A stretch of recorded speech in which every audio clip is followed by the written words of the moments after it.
एक बड़े महल में चिको नाम का एक छोटा मगर बहुत चालाक चूहा रहता था, जो हमेशा मजेदार खानों की तलाश में महल के रसोई घर में छिप छिप कर जाता था। और वहां मशमश नाम की एक मोटी सी बिल्ली उसकी ताक में रहती थी जिसे कभी जिंदगी में एक भी चूहा पकड़ने का मौका न मिला था।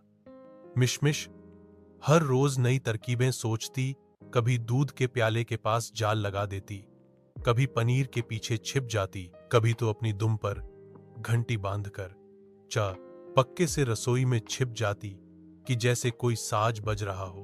मगर चीकू हमेशा उसके जाल से निकल जाता। एक दिन मशमिश ने कसम खा ली कि आज नहीं तो कभी नहीं।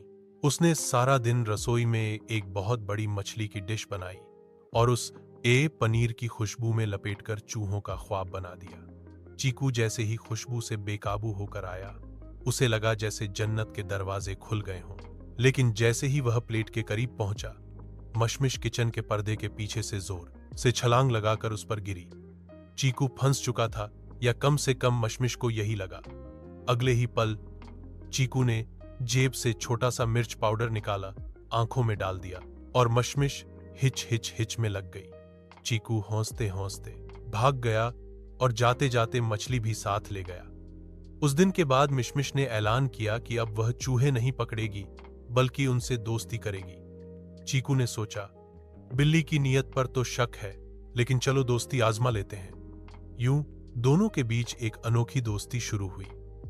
महल के बच्चे जब खेलते थे तो चीकू और मिशमिश को देखकर हंसते थे कि यह कैसी जोड़ी है। दुश्मनी से दोस्ती तक। अब चीकू और मिशमिश मिलकर रसोई के बचे हुए खाने खाते थे और रात को मिशमिश अपनी मोटी पूंछ से चीकू को झूला झुलाती।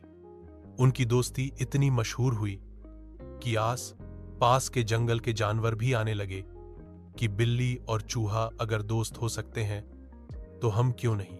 और यूं दोस्ती की इस कहानी ने सबको और सिखाया कि दिल साफ हो तो कोई भी दुश्मन दोस्त बन सकता है।